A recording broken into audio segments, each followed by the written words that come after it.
Hey guys, welcome to my workshop. In today's video, I want to show you a really quick and kind of a nice way to upgrade your simple vise that you might have bought at Lowe's or Home Depot. I bought this vise off of Amazon, and there's a link in the description to it, and it's been very handy to have. It works pretty well. It's a lot like the Irwin's, but the only exception is it gives you a little bench dog that you can stick up and then tighten back up. So if you're wanting to clamp something long, you can do that. I'm not sure if I'm going to use it a whole lot, but it's there in case I do.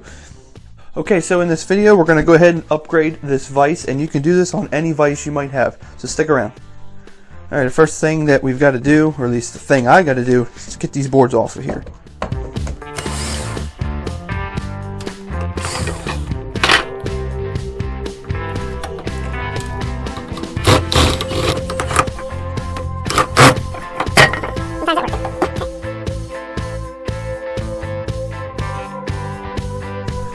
Okay, so this is the view from underneath the bench vise.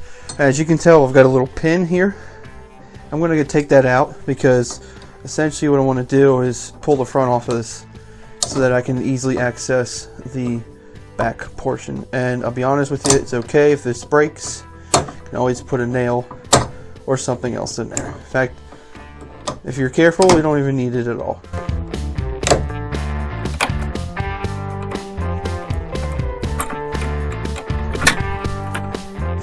Now we'll just back this all the way out and try to catch it. There we go. Perfect. Alright, so we've got that taken apart. I'm going to leave the back part on there because we don't need to move that at all really right at this point in time.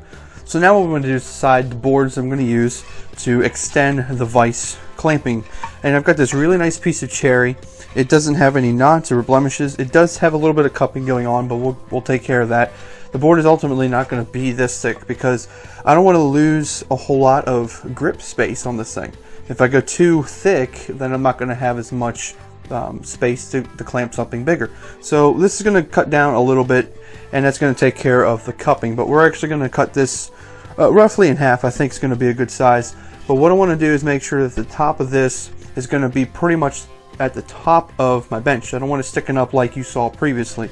And this will actually sit well. And what's also going to happen, this is going to totally encompass the back of the vise and then the front of the vise. So we're going to actually route a little indentation on this so that this will fit flush against the back.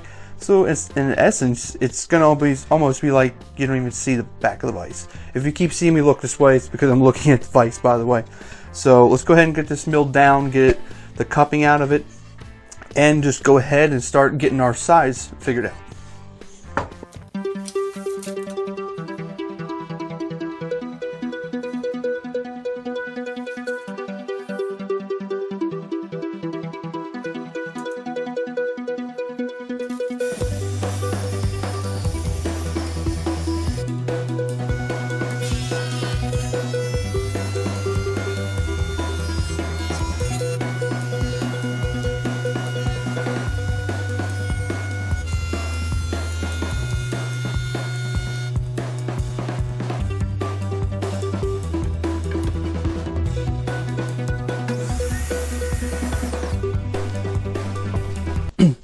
Okay, so next we've got all these boards here. They're squared up. I've got them cut to where I need to be, and they are really, really nice. But what I want to do is give a little bit of chamfer on all the edges. You can do this with sandpaper, or you can do it with a small hand plane. You can do it with something a little larger if you want, but for this size of a piece of board, I don't want to go too heavy.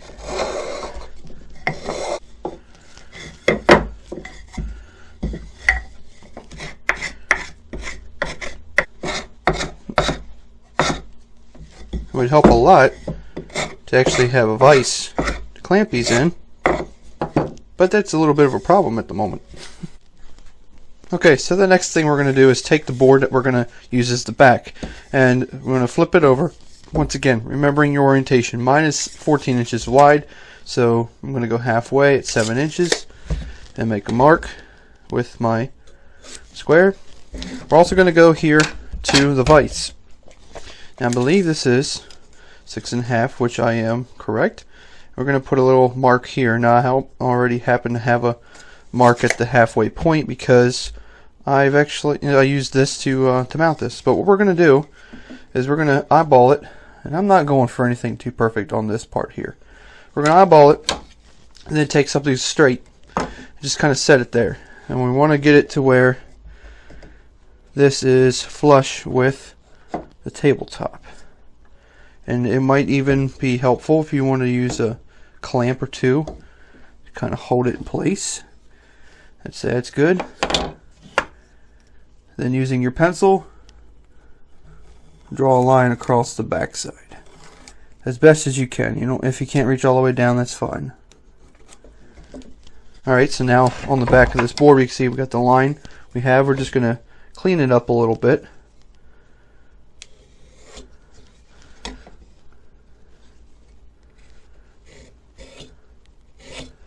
So now we want to determine how thick this is, basically the space from the bench to the very front, and we're going to just use the ruler to figure that out. And it looks like I am shy over about a 16th of an inch over the half-inch mark. Okay, with this piece all marked up, we're going to go ahead and cut this out. Now this is going to be a little tricky. You can do this very different ways. You can use a Forstner bit, drill a series of holes, and then use a hand chisel and chisel out the excess. You could also do this with a router, which I believe is the way I'm going to do most of this. Or you can do a mix of the both. Use your Forstner bits, get as much out as you want, and then come over with it on a router table and clean it off that way.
Okay, now with this board fitting really well, what I'm going to do is use 2 screws that I used on the back side of this bench and in different places. I've just got a ton of these things. We're going to put them right through here, right into the back of the board. Now, one thing to note, the depth of this board does not cover the holes where the vise needs to attach. So that's very important to make sure you do.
Okay, so there you have it. It's really simple to do, works out really well, and it clamps very well.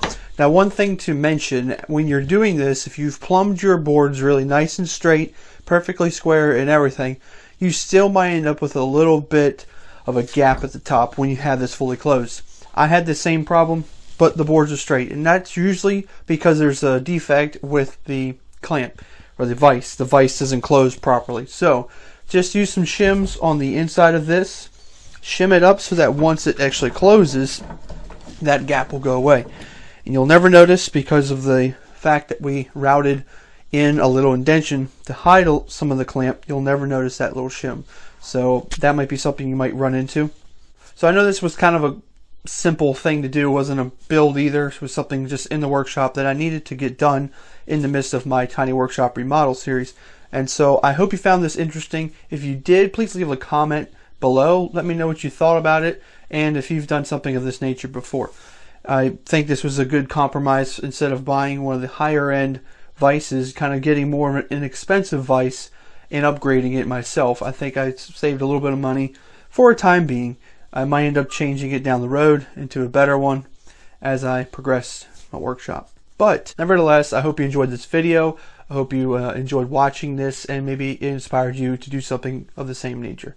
So thank you for watching this video. I'll see you right here in this workshop next time. Thank you for watching.